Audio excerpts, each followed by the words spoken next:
Hey everyone, I'm Casey, the Game Pewtee, and I've got a special video for you today, one that has been in editing for almost a month now. But, without further ado, this is the story of my first, shiny-only Nuzlocke. Let's get into it. So, rules are simple, but for those who haven't done this or don't know what I'm talking about, here's a quick crash course in our Nuzlocke rules. As follows: any Pokemon that faints is considered dead for the rest of the run, which in Scarlet and Violet we have access to the boxes everywhere, so this is much easier to facilitate. Only the first Pokemon on a route can be caught. If you flee or faint it, then that's it. We've modified this with this rule here that says we traded and caught shinies from our main game while we were streaming and brought them over. So, nicknames are still mandatory for all the Pokemon, and again, because we are in Scarlet and Violet, we can rename Pokemon that are traded to us, which is pretty convenient. So, please subscribe, it helps a lot. It took me a long time to make this, but anyways, back to the video. We started off at Los Platos after having traded the team over from the other Switch. So, our starting team was Triple Love Bug, the shiny Mareep, Bridge Dragon, the shiny Archulodon, and Bing Bonk, the shiny Beldum, who were a collective level 11, despite Lovebug being the one at level 9. So here we are, our first trainer battle, the first of many battles. And when I say many, I mean so many trainers. And as we made our way through even more of these trainers, we eventually cleared the area before heading back to Los Platos to heal up and begin our warpath. It's at this point in the stream that I talk about the extra rule that I added. Basically, in this open world game, I deemed that these fine gentlemen mark our routes, essentially, for the purpose of Nuzlocke encounters. So, to get an additional Pokemon, we have to talk to and receive the reward from one of these guys that I call Route Masters. After that, we can trade one of the shinies from the backup Switch Lite to our game, rename it, and be back onto our path. I made my way to the first fight with our rival after having our team set up, and let's just say she kinda cheats with this Terra while we can't. But we win anyways. Now into the first city, and oh, you wanna talk? Okay, that's all done now. I can, yeah, sure, we can talk some too, and oh look, a Terra Orb. Back to dialogue. Oh man. There is so much dialogue, and I talk about it briefly in the stream, but for ease of access, it was nearly 45 minutes of mashing A just to get to one of the other route entrances and continue to be on the actual story that we are in the gym battles, because we're not doing any Team Star stuff, and we're not doing any extra Titan fights unless we want to.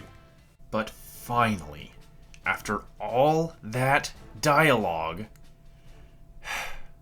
we make it to the first route, and it's beautiful. Before we drench it with the blood of our enemies. I mean, fight some trainers.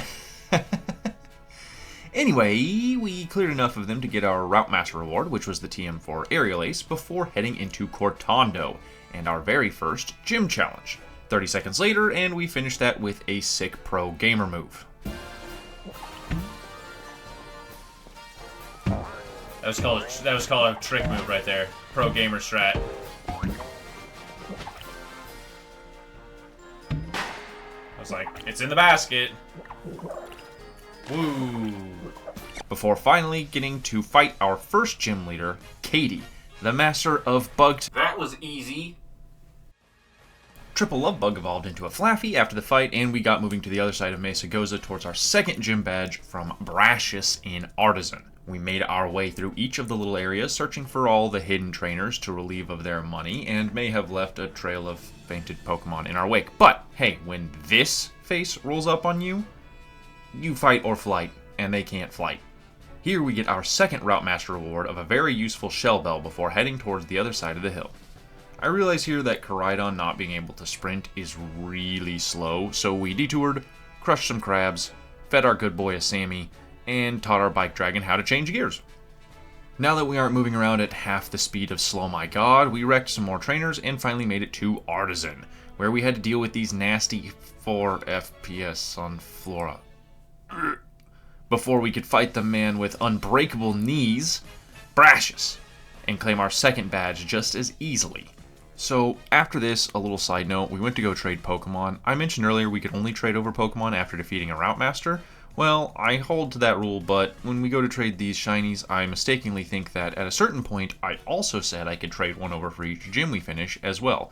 So I'm not proud of it, but I mess up here and trade over an additional Pokemon before we have our third Route Master beat. I made up the rules for this challenge, so going forward, this is the new rule to add to our first extra rule, and you can't stop me from playing this child's game with my rules I made up at 10 p.m. after working a 12-hour security shift.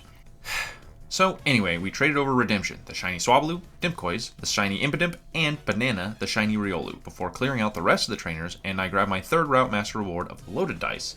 We then quickly traded over Red Stank, the shiny Stunky, and ended stream for the night and our first part of our adventure. We start the second part of the journey on day 2 of stream, with a little hop over this river to avoid the team's starbase. After that, we quickly sprint down the hill towards Levencia, and heal up before heading over to the Delibird Presents store. If you didn't know, the Delibird Presents store sells all sorts of useful items from the leftovers to safety goggles, and there are 3 different store locations, those being in Levencia, Cascarafa, and Mesagoza. Each one sells partially the same stock with some different items between their different shops, so we had to visit a couple to get the items we wanted.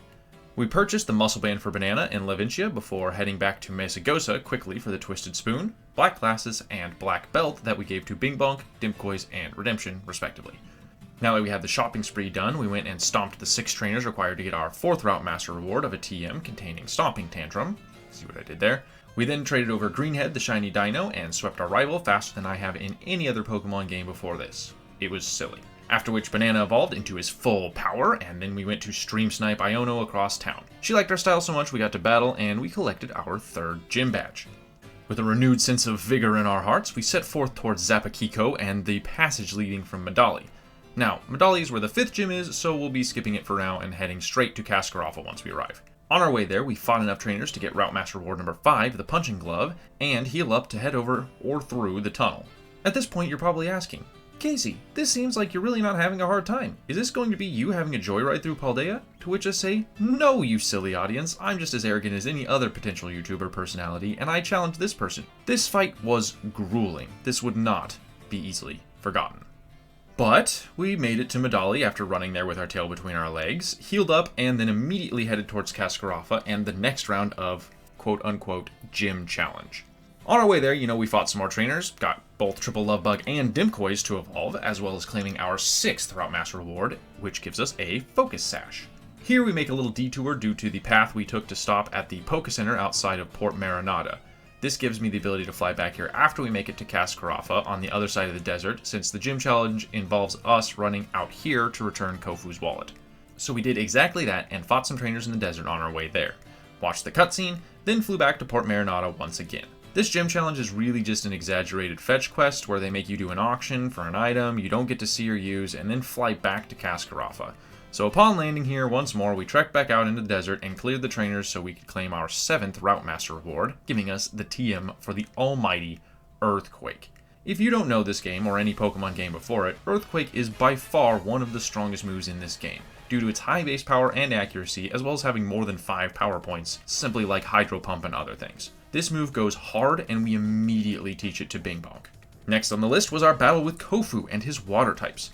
We took a victory here, but not without a very close call and Triple Lug Bug almost fainting. After grabbing our 4th gym badge, it was time to fly to Medali and fight some more trainers to try and get a few extra levels before Larry and his destructive normal types. During this time, we get to see my favorite child of the group, Redemption, evolve, and shortly after, an unfortunate tragedy that, well, I'll let the footage speak for itself. Don't be paralyzed. Cool. Oh, no, don't do it. No, Dimkois! Our first loss. My mistakes and hubris had lost me my first soldier and come back to haunt me. Dimkois. Oh, Dimkois. The shiny Impidimp turned Morgrim, who never got to be his beautiful, shiny Grimmsnarl self, was gone, and it was my fault. Oh well, on to the next one. Welcome Greenhead, the shiny Dino. With all our full squad back in action, I'm sure nothing bad will happen to any of the rest of you, right? We then went to Larry, but were ambushed by our rival who said she was forming a queue for battling after we were done. So we beat Larry quickly, and his arsenal of normal beasts met our rival and the champion Gita, who wants to watch us battle. Alright. So we clap Nemona real quick, embarrass her in front of the champion, and heal up before making our way once again to the dreaded Zapakiko passage. This leads us towards Glacido Mountain and the next gym leader in Montenevera. We fought a massive amount of trainers and weave our way up the mountain, which eventually makes our way to the next gym in Montenevera and ends our second day of stream. 5 days later, and we return to Paldea for our third stream, where we immediately jump into the 6th gym challenge. This one consists of some double battles where you and your opponent get stat raises if you crit, hit a super effective, or even feint another Pokemon. I personally think this is one of the more unique gyms of this generation, but not only for that reason. This gym features Rhyme, who is a famous rapper in Paldea and has no voice acting. Remember how I just said this is a unique gym? It's for both the reason above and the lack of having any major characters voiced in modern day Pokemon. Anyway, we tee up to fight Rhyme and we're feeling pretty fine, but then Bridge Dragon died to this Harry Hex line. Put your soul into Toxicity. Let's bring the power down. Hex. Ooh. No, Bridge Dragon! No!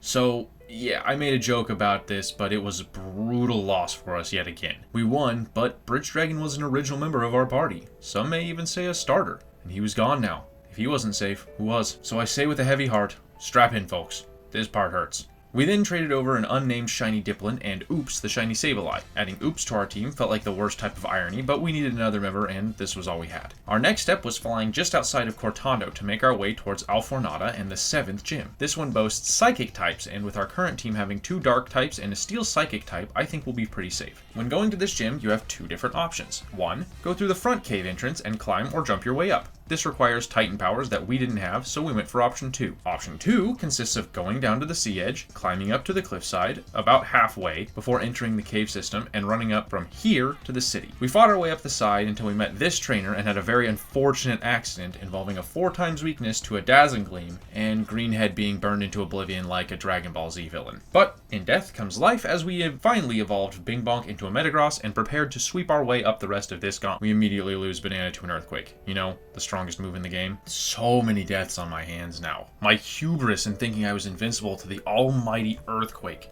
led me to ruin. 3 of our members defeated and laid to rest in the cave system beneath the Psychic Gym, and we finally made it to Alfornada with broken dreams and a broken team. Having completed 6 gyms and received 6 Route Master awards, we had enough room to trade over some more Pokemon at this point. So after a few minutes of trading between the Switch Lite and my Switch, like I explained earlier in part 1, we trade over Greyold, the shiny Toedscool, Trimander, the shiny Charmander, and Mac and Cheese, the shiny Maboston. After a few minutes of deliberation, we added Greyold and Mac and Cheese to the squad, which at this point were slightly underleveled for the gym, so we went and fought a few terror raids for some candies. Force feeding some levels to our Pokemon and giving them some better moves means that it was time to go do our 7th gym challenge. But first we had one last fight with Nemona, and this one, of all the egotistical moves, this might be my most foolish mistake.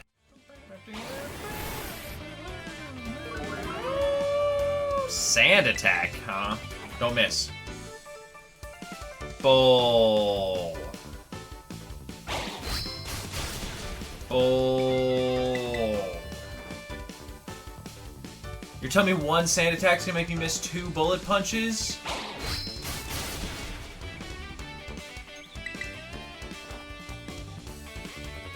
Get out!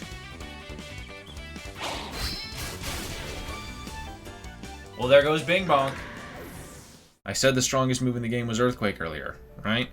Well, just as we witnessed, this is the almighty power of Sand Attack. The one move has never cost me more in any Pokemon game. All I had to do was switch out and reset, to which I say all I had to do was not miss a single damn bullet punch. But there's nothing we can do about it, and at this point you can tell on my face that I'm extremely salty about that loss. As the graveyard grows, we must move on. So we welcome Trimander to the squad and give him a lucky egg so he can get some levels. This gym challenge is Emotional Yoga, where you have to match the faces that the instructor Dendra gives and then fight a couple of trainers in between rounds. Pretty easy, and the fights are as well. So we clear that and then gear up for a fight against, Tulip, who totally isn't forgettable at all whatsoever. With a little help from chat and Google, we clear this gym, Trimander evolves into Trimeleon, and we go heal up. We do a little detour here to get some levels on Trimander so he can evolve into Trizard before we fly back to Montenevera and begin the ascent towards the Glacido Gym at the top of the mountain. Upon arrival, we're told that this gym challenge is a downhill race on our legendary bike. We clear it in record time and then go stance up next to Grusha, the Ice Master. Unfortunately for Grusha, we just leveled up a Trimander into Trizard, who then Tri-Terras into a quad flamethrower sweep through the the Icy Menace. Tired of the numbers yet?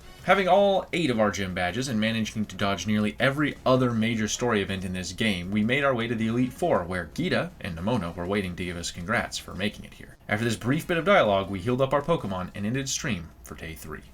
Stream number 4, and this will be the end for sure, right? Well, as par for the course, we start this episode with a little bit of leveling on some trainers to even out our squad. We also stopped by the Delibird Presents store to grab a quick zoom lens, swapped out some items on our team, and then it was finally time for more leveling. You thought you were ready to do things? Gotcha. After finding every last trainer across Paldea that was of decent experience, chat told me to stop procrastinating and go do my job. So we approached the Pokemon League headquarters and got one last good luck from Gita before stepping into phase 1 of the endgame. A test! Yeah, they give you this odd quiz to make sure you didn't just mash the A button for the last several hours, wandered all around the game, and somehow managed to get all 8 gym badges. But sure, I remember that Rhyme was the leader of the gym in Montenevera and used ghost types to bury Bridge Dragon. Thanks for the flashback, Rika. Now let me... Oh, I failed because I was talking to chat and mashed the A button. Alright, Pokemon, I don't appreciate what you did here, but I see what you did here. But after slowly choosing the correct answers, we finished the test and we're told we can now fight the actual Elite Four. One last little prep session with chat before we engage with Rika, the ground-type master. Fortunately, our team is pretty well set up for this, as we see Grailed, the shiny Toedscruel, take out the Whiscash, and a swap into Trimander to pretty cleanly deal with the Camerupt with minimal effort. Next up is Donphin, and Rika's has Sturdy. Now, for those of you not initiated into the deep inner workings and strategery of Pokemon, here's a quick rundown of why this ability is the most inconvenient random ability to throw onto Pokemon. A simple explanation is that it allows the user to survive a hit that would otherwise cause it to faint while remaining at 1 HP, so long as the user is at full health before taking that damage. This means a Pokemon that should be easily knocked out in one hit gets a chance to set up for one turn. This isn't an issue most of the time, but in the Elite Four it's used to ensure that at least one Pokemon gets one move off before you clean sweep the team. So to deal with this, we swap in Oops to Fake Out. This might deal minimal damage, but we only need to break 1 HP off the top to stop the ability from triggering. After making a mess, we are lucky to swap back into Grailed, avoid the critical hit, and clean it up with a Terra Giga Drain. Having gotten a massive power boost from the Terra smacking Giga Drain, Grailed easily sweeps through both the Dugtrio and Terra Ground Clodsire in waiting, granting us our first Elite Four victory. No deaths. Clean and concise victory was in our hands. Save and move on to Poppy, the Steel-type Wall. She starts with Copperaja, who should be easy enough to deal with. We managed to two-shot the Behemoth, but it gets off one move before falling. Stealth Rock. Surely that isn't going to cause us any trouble. Triple Love Bug double discharges the Corviknight before allowing it to set up, which sends us into the fight of Bronzong versus Oops. This was a legendary back and forth, as we start with a Fake Out for the flinch and chip damage, but get flinched right back the next turn from an Iron Head. The flinch score is 1-1. Another volley of foul play, and Iron Head leaves Oops at only 2 HP, allowing us to heal and Shadow Sneak in a priority move for the feint. Grailed holds down the fort against Magnezone, who is another sturdy wielder. This allows us to heal the team up before burying it with the power of Earth. This leads us to our final Pokemon, Tinkaton. That stands out as a stout anchor to her lineup. No problem, you think? There's a Trimander right there that can two-hit it with a flamethrower. Unfortunately, my amazing audience, we have come to the point where Stealth Rock rears its ugly head. Switching in Trimander as a fire-flying type means that they'll take 50% of total health before even getting a turn. What a risk to send out a Pokemon and bank on a critical to end the fight, saving the whole team and moving on. I mean, I wouldn't be here telling you this story if I didn't win, right? So we soldier up and send out our blazing fire friend Trimander, who takes a massive chunk of health. We click the R button to Terra, and then the A button on Flamethrower before closing our eyes and letting Arceus take the controller. As we hear the cry of Trimander go down in defeat, we see it dealt much less damage than anticipated. I missed a crucial turn where a light screen was set up. A mistake I couldn't afford that cost us a powerful ally and may have sealed the run right here. Either way, we were at war and had no time to mourn. We desperately scrambled to send out Oops to stall with a Fake Out and maybe something else, but oh no, the Pokemanity, have I come so far just to fall even farther? The panic set in and I started sweating as I spiraled down into oblivion. No, I won't give up that easily. We still have one chance at this. With the devotion of a 10-year-old Ash Ketchum, I threw out Grailed and told him to use Earth Power one last time. He did it! The Tinkaterror is gone and it can't hurt anymore with my friends. 2 Elite Four members down and a KO count to match. Time to mourn our fallen heroes before we move on to Larry and his fearsome flock of flyers. He begins with a Chlorophyll Tropius that sets Sunny Day to get a 1-turn Solar Beam.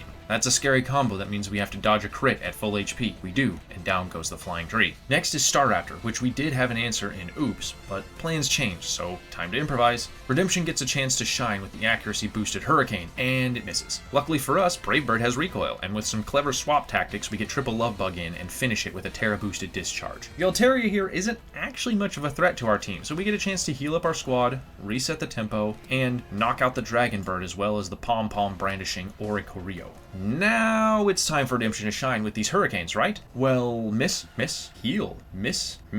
It's almost like I didn't give you an accuracy boost item to mitigate this, but I guess you take what you get. It doesn't feel good to have one like this, missing 5 Hurricanes so far in this Elite Four, but I can't fight my own victories. The last of this Elite Four is Hazel and his troop of terrifying dragons. My strategy going in here is that none of them have fighting type moves except Baxcalibur, meaning we can send in Redemption, Terra into normal, and sweep through with Dragon Pulses, all the while taking reduced or normal damage. With a solid plan leading in here, we begin the Dragon Pulse Assault, taking down the Noivern, Flapple, and Haxorus while Grailed swings through the Dragalja with ease, granting us the momentum we needed to ride into the nightmare that is Terra Dragon Baxcalibur. And the boosted Glaive Rush Brick Break combo we had no answer to other than hope and RNG. We have to rely on the random choice of the AI to pick Icicle Crash and miss, so back and forth we go with healing and PP stalling out the Glaive Rush. Relying on no critical hits and a fortunate whiff of an Icicle Crash like we needed granted us a 2 HP cleanup. Redemption had earned the namesake as we had beaten the Elite Four. After getting our Pokemon fully restored, we box our past party members and replace them with the bench of Honey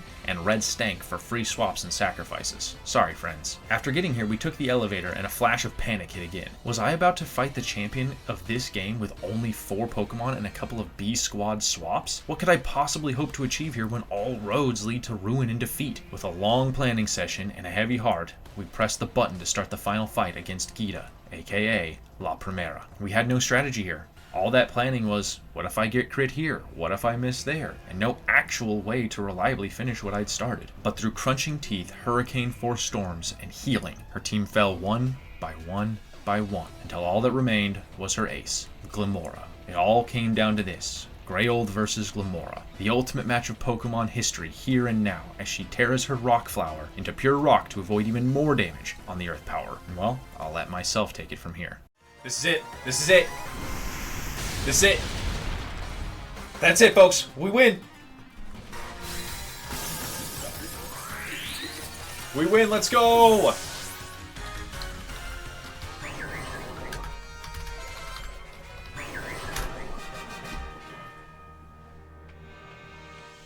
With 4 Pokemon. And there you have it, folks. My very first Nuzlocke victory on my very first attempt using only shiny Pokemon. What a journey we went on. From home with our starters of Triple Love Bug, Bridge Dragon, and Bing Bonk, all the way to the top of the Pokemon League with Grayold, Redemption, and the rest of the team. It was hard fought and full of pain, but I wouldn't trade it for the world or anything in it. Thank you everyone who got this far. I really appreciate it. I hope you enjoyed it. If you did, please leave a like, a comment, and subscribe, and maybe go watch the live stream. Either way, I'm Casey, the Game Amputee, and at the end of the day, we'll always be here. Bye-bye.